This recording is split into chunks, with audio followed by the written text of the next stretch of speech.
Hello, everyone, and welcome to the Spurs Up Show, the best Gamecocks podcast on the internet. Today is Friday, October the 1st, 2021. Today's show, I lock in my official prediction as South Carolina looks to get back to winning ways tomorrow afternoon as the Gamecocks take on the Troy Trojans in a pivotal non-conference matchup at Williams-Brice Stadium. Guys, all that, much more. We got a packed show here on a Friday, and it's all brought to you by our friends over at Upstate Movers Group. Guys, Upstate Movers Group, superior moving service. They bring care and attention the companies can't offer because they're just too busy maintaining trucks and profiting off of them instead of focusing on service. Guys, service is what separates Upstate Movers Group from the competition. They're not a trucking company. They're a moving services company, and they're also employee-owned co-op. Their movers are paid twice the industry average, and everyone on the crew is invested in your success. They have dedicated professional crew members, and they also offer black glove service.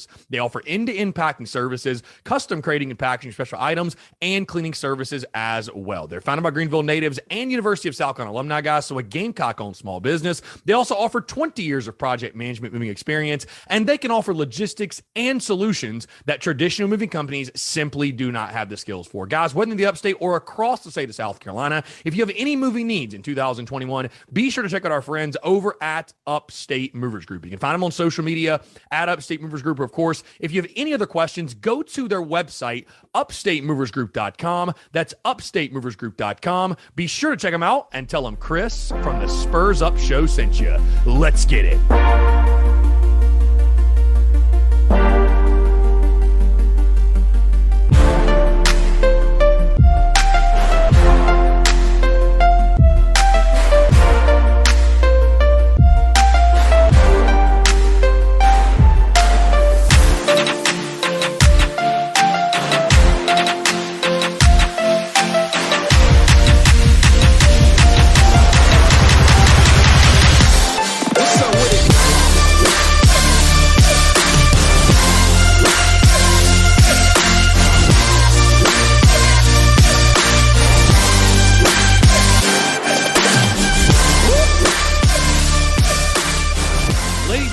Boys and girls, happy Friday. TGIF. Hope you're all doing well. I'm Chris Phillips, the Spurs Up Show, as always. Appreciate you guys tuning in. We have got a packed show as I lock in my official prediction for tomorrow afternoon's game as the Gamecocks take on the Troy Trojans as they step out of SEC play and into a non-conference matchup against Troy of the Sun Belt. Guys, all that much more. Again, very excited to chat with you all here on this Friday, October the 1st, by the way. I'll tell you what, September just came and gone. I'll tell you this, savor this game tomorrow, guys.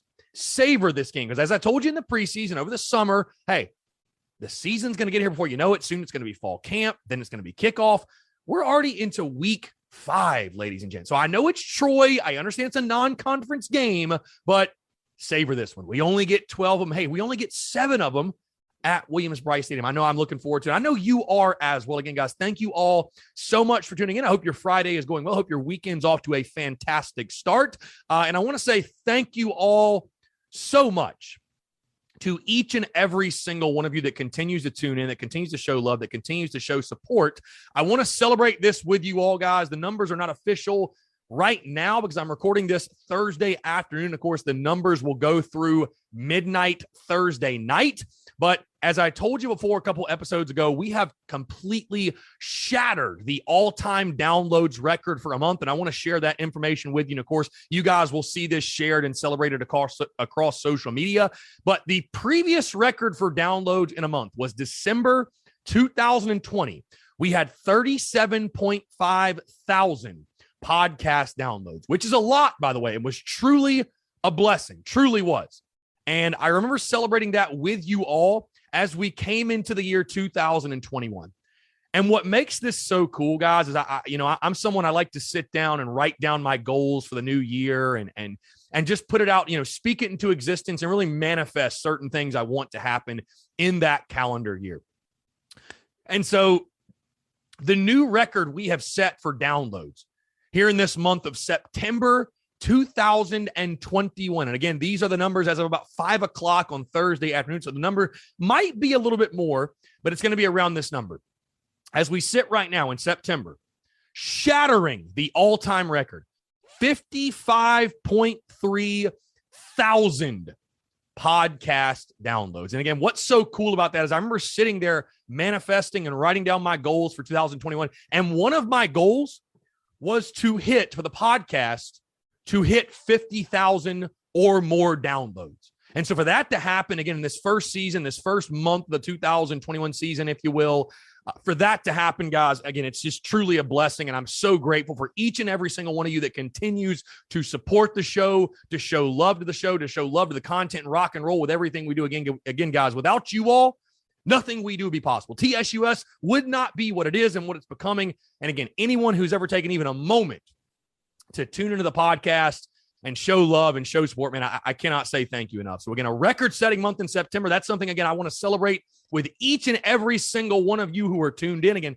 thank you all so much, man. Again, without you guys, I'm just a dude with a microphone recording a podcast. Without you all tuning in and showing that love and support, TSUS and what we do would not be what it is. So again, thank you all so much. Shattering the all-time or the monthly downloads record, I should say, 55.3 thousand downloads in the month of September. Just crazy, awesome stuff, and it's incredible. 55,000 is a lot. 55,000 is a lot, and like I said, man, it's just truly a blessing. I can't say enough how much of a blessing it is, and I'm just so grateful for it. And I have so much perspective on how unique and neat that is. And I told you guys last week, I believe, but we're at a really cool point, guys, in the state of the business where, it feels like weekly we are celebrating, reaching a new milestone, or we're setting some new record, or whatever. Again, that's all because of you guys and your love and your support and everything. And obviously we continue to rock and roll with pumping out the content and doing the shows and everything else. But without you guys, without your love and support, without your encouragement, my inner circle as well, your words of encouragement and it wouldn't be what it is. Again, I'm a little bit beyond words. It's really cool. It's just really, really cool. And thank you all so much, man. I truly appreciate it. All right, let's go ahead and get in this thing, guys. Before we do, though, really quickly, just a reminder, of course, we are, depending on when you're hearing this, we are about probably 24 hours or so away from game day, if you will. Obviously, you're listening on this on a Friday. Want to remind you, the TSUS tailgate returns tomorrow at Seawells. Seawells spots 93 to 96, guys. The TSUS and Big Cock Club flags will be flying. We'll be out there around 10:30 or 11 a.m. or so, guys. I will keep you updated and let you know the exact time. But, of course, with a 3:30 kickoff, we'll be out there a little bit earlier than normal, but shooting for probably about 11 a.m. So, again, guys, if you have not been to one, would highly suggest you come out to the TSUS tailgate at Seawell. It's going to be a really, really good time. We have a blast. My crew gets rowdy, and that is putting it conservatively. If you've been out there, you already know many Busch lattes being deleted. But would love to see you guys out there, the TSUS tailgate at Seawells. Again, spots 93 to 96. We should be out there set up about 11 a.m. or so. And by the way, there's a great noon game to watch before the Gamecocks take on Troy, and we have the TV set up at our tailgate, but Georgia, Arkansas, I might have to catch that one. There's some other noon games as well. Really good slate of football, by the way, coming on tomorrow. Really, really fun stuff. But yeah, again, just want to remind you guys that TSUS tailgate out at Seawells, spots 93 to 96. All right, let's go ahead, folks. Dive into it. You know what makes Fridays so awesome in season?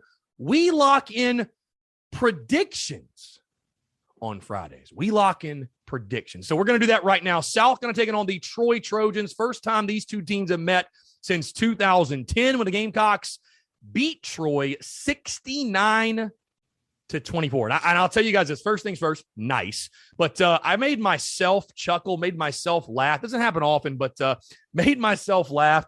Bad weekend to be a Trojan. Bad weekend to be a Trojan in the city of Columbia. Probably not the first time, certainly won't be the last, but it is indeed a bad weekend to be a Trojan.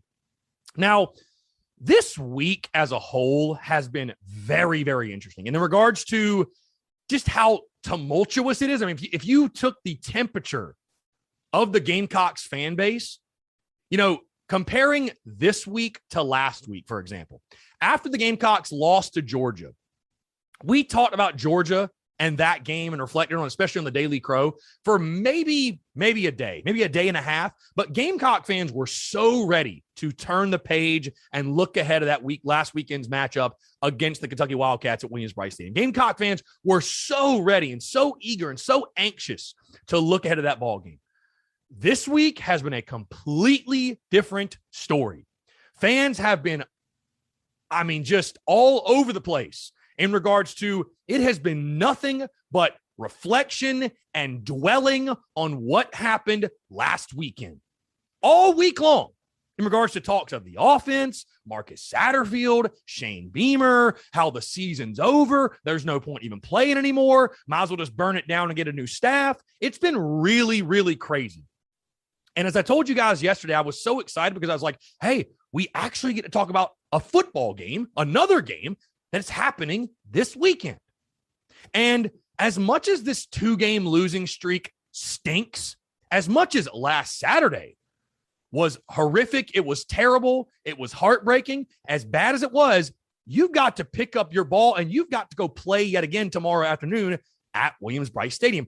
Any Gamecock fan overlooking this ball game and taking this ball game lightly is making a damn mistake. I'm going to tell you that right now.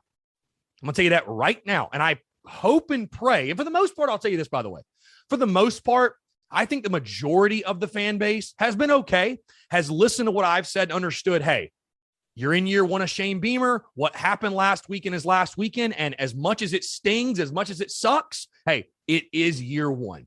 And you have to understand that and realize that and where this program just currently is right now. But now you get the chance to face adversity. Now you get the chance to respond. And I hope that this football team isn't doing like some and dwelling on what happened last weekend. And, oh, woe is me. We might as well just quit the season. We lost to Kentucky. Oh, man, we might as well just pack it up and go home. Because if you do that, Kentucky will beat you twice. And your 2-game losing streak and what you thought was turmoil will turn into a 3-game losing streak. And you think the fan base was ready to shut it down this week? Oh, God. Shit will hit the fan in Columbia, South Carolina if something goes awry tomorrow afternoon at Willie B. But you have the opportunity to respond to adversity in this football game. And all you can ask for is the opportunity, right? That's why I haven't understood a lot of the overreaction I feel this week. It's like, hey, are you going to give them the chance to respond or are you not? Guys, let me put this out there, okay? Because I've been, honestly, it's funny how some people look at me and they used to say at least, oh, Chris, you're just negative. You love when Carolina loses because you want to push this narrative and push that narrative. Are you insane? Is the first thing I would say. Are you insane? Do you think business is better or worse when we win? It's much better. And I'm much happier and you're much happier, which makes the content that much more fun and that much better. Side note, by the way. A side note, and I shouldn't even be giving attention to it, but I want to make it very clear. I ride and die with this Gamecocks football team and this Gamecocks football program, and really with the Gamecocks as a whole. I have been a fan since I was 11 years old, thanks to my grandfather, who, rest his soul, passed away in 2014. I am a Gamecocks fan. I want people to understand that, who created a business around my favorite team. There were some who insinuated that I am doing this for other reasons, different reasons, not genuine reasons. I just wanted to, little side note, throw that out there. Yours truly is a fan. I may not say we and our as much, but it's a little different when you're talking about the team almost as an entity and a group that you are evaluating and critiquing. So I just wanted to throw that out there. Again, that's just a random side note for you. Either way, though, I feel much more optimistic than most coming in this weekend. And what I mean by that is I really just look at Kentucky and what's happened at this point. Hey, you're right where I picked you to be. 2-2 overall. You're exactly where I picked you. Has it gone exactly how I thought it would, or we all thought it would? Absolutely not, right? None of us saw a GA starting the first 3 games of the season. None of us saw the offensive line in the running game being as bad as it has been. But guys, hear me out. Things are never as bad as they seem, and things are never as good as they seem. So the truth lies somewhere in the middle. Now, respect your opponent. That certainly applies this week. You look at this Troy team, they've got weapons. Chip Lindsey is a really good offensive mind. Defensively, Javon Solomon, one of the best pass rushers in all of college football. They've got really good players on their defense. Well, hey, their defense right now, guys, take it for what it's worth. I'm just telling you the stats. Number 1 in all of Group of 5 and ranked 4th in FBS. Hey, you also want to look at the Vegas betting line. Gamecocks opened as a 9-point favorite. That dropped to 7. Checking it as of Thursday afternoon, that line has yet dropped again to Gamecocks as just a 6.5-point favorite. So there is a majority out there that is putting money on Troy that believes Troy is going to give the Gamecocks all they want and more. On the flip side, South Carolina, you've got your own slew of issues, right? 2-2, lost 2 in a row, both SEC games, both tough SEC teams. By the way, guys, I feel like we brushed this under the rug. Both those teams you lost to are undefeated. So it's not like you've lost to a couple of scrub teams. Let me just throw that out there. I know Kentucky's not great, but they're better than you are right now. There's no other way to put it. But South Carolina, hey, you're looking to try to find your offensive identity. What the hell is your identity? You're going to throw the football? You're going to run the football? What are you going to do? How healthy is Luke Duddy? All these storylines we talked about yesterday. Can your defense continue to really bail you out at this point and keep you in ball games? Let me be very clear. No South Carolina fan should be taking this game lightly. Hey, the last time you played a Sun Belt team in your home field, guys, it was Appalachian State, and you lost. I was having a back and forth with former Gamecocks receiver Tim Frisbee on Thursday. Great friend of the show. Loved Tim's honest, unfiltered perspective. But something that, I understood what he was saying.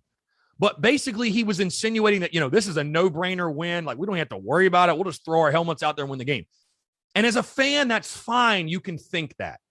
But I sure as hell hope that's not the attitude that our football team is taking. Because right now, hey, we have not earned anything. We don't deserve an ounce of respect because we have not earned it. You got to go out there and earn respect. And how do you do that? You take care of business tomorrow, and you do it in convincing fashion. But we haven't earned that yet. You haven't earned that from me. You have not earned the respect of, I'm thinking to myself, oh, this is going to be another 69-24 game. Just a no-brainer win, 42-17. Oh, we're going to go out there and pick on little old Troy. Guys, South Carolina's just not there right now. You saw it against East Carolina a couple weeks ago. You're just not there. With all that being said, though, guys, what I will not do here on this Friday is pump up Troy to be something they are not. This is not Georgia. This is not Kentucky. It is Troy. It is a group of 5 Sun Belt Troy team. And on no planet should South Carolina lose to Troy. End of discussion, right? I think we'd all agree with that statement. Again, Troy has very capable football players, but this game's about South Carolina. This game's about the Gamecocks. This game is about South Carolina coming out and responding to adversity the right way. Hey, all week long, people have been telling you how bad you are, especially offensively. They've been telling you how bad you are. Oh, my God, you lost to Kentucky. Your season's over. Just burn it down. Is Satterfield in over his head? Is Shane Beamer in over his head? I mean, that's all you've heard all week.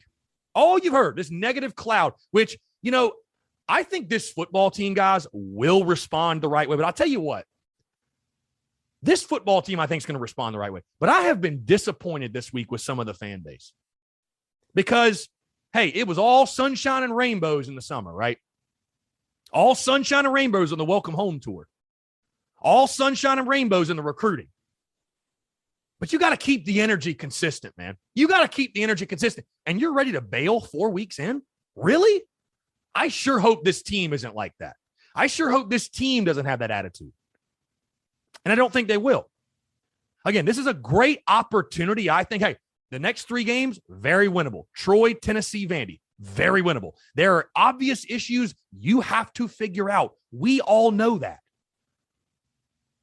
It starts offensively. I think the defense is going to do their thing. I for one, I'm still a little cautious in regards to just, I know there are still, is the secondary perfect?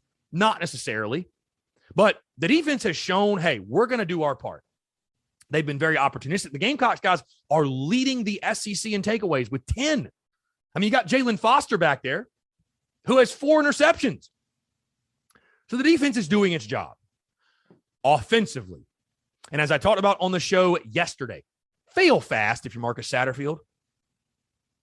I know we all want to be stingy in the run game and, we should be able to run the football. Well, maybe you just can't. And that's the number one thing I want to see from Marcus Satterfield. Make the adjustment. Just find something that works. Because do I expect South Carolina to come out and be a well-oiled machine and score 45 tomorrow? I do not. I'll go ahead and spoil it right now. I don't. But you've got to start to find some identity. You've got to start to find some identity. Not just to beat Troy, but for the rest of this season. Because if you don't, your hopes and dreams of going to a bowl game are basically non-existent. You got to find an identity.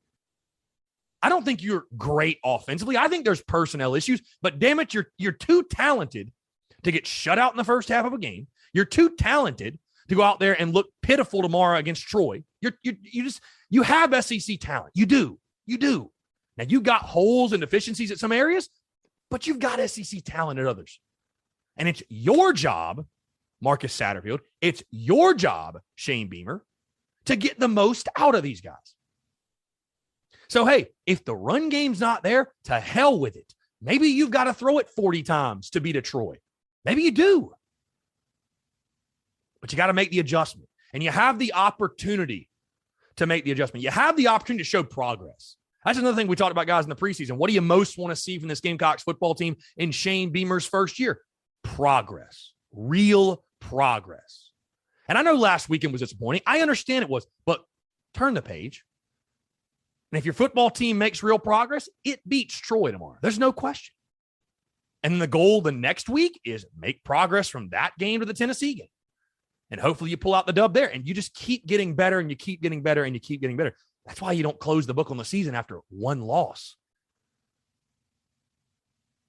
So with that being said, in this game, how will South Carolina respond to real adversity? Not just losing to Georgia when you're a 32-point underdog, but real adversity. I mean, really getting punched in the mouth and your own fan base questioning you at this point. Hell, half the fan base wants Marcus Satterfield fired. Guys, on another side note, I'll tell you this too. Was play calling perfect last week? No, it was not. There is no question. There's no denying it. It was not. But you know what? Players have to go make plays. Everyone, top to bottom, has got to be better. Play calling's got to be better. Guess what, though? Personnel's got to be better. Execution has to be better, guys. You got a 3rd and 1, a 4th and 1. I don't give a damn what you call. You got to be able to get a yard. I guarantee you Alabama's players would have gotten the yard. I guarantee you. Hey, you got a 4th down conversion. You're trying to go for it. If it hits you in the chest, you got to catch it. That ain't on the play call. You got to catch the ball. You got to execute. So everybody in that offensive room, everybody's got to be better. From play calling to execution, everything has to get better. There has to be some progress shown. I think Troy's going to give you a fight, folks. I do.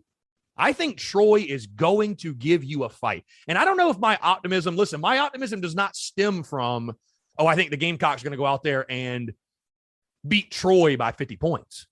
That's not where my optimism going into tomorrow's game stems from. My optimism stems from, hey, there's still a lot of opportunity in this season. And you've got all you can ask for in life. Like I said last week, guys, all you can ask for is the opportunity. And you've got the opportunity to respond to adversity the right way, to progress week to week, and to get back in the win column and snap a 2-game losing streak. And hey, you win this one, you're still right on schedule for where I picked you, which is going to a bowl game. It's still very realistic. Those goals are out there, but it starts tomorrow in starting to find some sort of identity. What are you good at? What do you even want to do? You've got to find that. Defensively, I think defensively, you will hold your own, no doubt. Like I told you guys, do I think this is an elite group? Do I think it's one of the best defenses in the SEC? That might be a stretch, but Clayton White has made me a believer in regards to, hey, it may not be perfect, but I expect the defense to do their thing. I expect the defense to show up, show out, create turnovers, give this team every opportunity to win. And while Troy does have weapons, guys, they're one-dimensional. They run for like 2.4 or 2.5 yards per carry. They're almost as bad as South Carolina running the football. So I think you'll be able to make Troy one-dimensional. They're going to have to pass. And in obvious passing situations, you've got the defensive front to make life hell on Taylor Powell. And I think Clayton White's going to have a fantastic defensive game plan. ready to go to combat that Troy offense and Chip Lindsey and what he'll have them ready to do. It all comes down to the Gamecocks offense. What will this offense do? What will this offense do? Can you run the ball? Will it be more of a passing attack? What about Luke Doty? Do the tight ends get involved? Do we give some wide receivers some opportunities to make some plays? And what type of game does Marcus Satterfield call? Hey, there's a lot of pressure. A lot of pressure out there on these guys. A lot of pressure, right? Your whole fan base is up in arms about you. Marcus Satterfield's no good. He's in over his head. It was a bad hire by Shane Beamer. Fire him after the first year. I mean, just all week, some of you, all week. With that being said, do I think it's going to be the performance that some of you want? Which I think there's some of you out there, unless we go score 50, you're not going to be happy. So you're not going to be happy. I can tell you that right now. But while this spread has dropped all week, and there's many out there, I'm sure, that are picking the upset, if you will, the sexy upset. Troy goes into Williams-Brice Stadium and beats the Gamecocks, a first-year led Shane Beamer football team. It ain't going to happen. It ain't going to happen. South Carolina's got more talent. They're a better football team. And guys, I'll tell you this. I think this offense, from Marcus Satterfield down, I think this offense is sick and tired of hearing how bad it is. That's not to say, again, they're going to go out there and have some banner day, but I think they're sick and tired of hearing just how bad they are. I still, guys, believe it or not, even right now at this point, I still think there are good pieces on that offense. Nick Muse and Jaheim Bell are really good options at tight end. Luke Doty's only going to get healthier. The running backs speak for themselves. There are good players back there. Josh Vann has emerged a playmaker. Jalen Brooks has come into his own. He's got to make more plays, but he's coming to his own. And there are other guys in the receiver room that, man, I hope they get opportunities, because while it's an unproven room, and I've been as tough as any, probably tougher than any, on that wide receiver room, you were recruited to South Carolina because you are an SEC caliber football player. It is time for you to go earn your scholarship. It's time for you to go earn your scholarship. And I hope they give those guys that opportunity. Again, with that being said, your defense will ball. Your offense will do just enough. It's going to be uncomfortably close at times, guys. It is. Troy is going to battle you. They will not be intimidated. And unfortunately, I don't think it's going to be some raucous, crazy atmosphere at Williams-Brice. That's just the unfortunate reality. That's just the unfortunate reality right now. But South Carolina will have too much. The Gamecocks will do enough. And again, I think, and I hope, offensively, you'll start to find something. Maybe it's a single player. Maybe it's a play. Maybe it's a series where maybe it will spark you. Maybe there's something you can cling to, where you can start to figure out who you are and what you are offensively and what your identity is, because you don't just need it to beat Troy. You're going to need it all throughout the season. If you can't find it, your dreams of going to a bowl game are basically shot. But with that being said, the Gamecocks will have enough tomorrow. Again, it's going to be an ugly game at times. I told you guys the under is the no-brainer play, and I'm sticking by that. Give me South Carolina 24, Troy 13. Again, you cover the spread. The Gamecocks move to 4-1, against the spread. But I think Troy's going to battle you. I think Troy is going to battle you. And I think it's too aggressive to pick South Carolina to have some offensive explosion, 35, 40 points, whatever. But you'll see the progress start to being made. You'll see the progress start to be made. I think this team will make progression. I think this team will get better. Will get better from week to week. And it will be enough to beat the Troy Trojans tomorrow afternoon. So again, give me Gamecocks 24, Troy 13. I think South Carolina snaps their 2-game losing streak and gets back to winning ways and gets above 500, 3-2 overall, with a huge, huge matchup upcoming the following weekend against the Tennessee Volunteers. And again, I can hear the moans and groans right now from some of you. Guys, this is where you are right now. This is where you are. It's going to be a slow process. It's going to take patience. But guys, the reality is you're a 6.5-point favorite against Troy, and you're a football team that is best win right now. You beat East Carolina on a last-second field goal. So it's just where you are. Doesn't matter, though. I want to see this football team respond to adversity the right way. Attack this football game. Attack this football game. On no planet should you lose to Troy. None. Zero. You shouldn't. You're an SEC caliber football team with SEC caliber players. You got some damn good football players. Go out and play that way tomorrow. Go out and play that way tomorrow. Respond to adversity the right way. Hey, to hell with your fan base and what everybody's saying. To hell with it. Go out and play. Go out and win. Get to 3-2. Worry about next weekend. Worry about the other games whenever. Lock in, beat Troy, get a W. I think they do that again. Give me South Carolina 24, Troy 13. Guys, with that being said, that's going to do it all for me again. Appreciate you all tuning in. But hey, would love to hear your score predictions in the comments. How do you feel the game's going to go? I feel like the predictions thus far have been fairly conservative from Gamecock fans, which I totally understand, but want to hear from you. Where am I right? Where am I wrong? How do you feel this game is going to go? Again, guys, thank you all so much for your continued love and support. A record-setting September. Let's make it an even bigger October, shall we? Why not? Let's do it, folks. Have a great rest of your Friday. Have a great weekend. Go Cox, beat Troy, and we'll talk to you on Monday.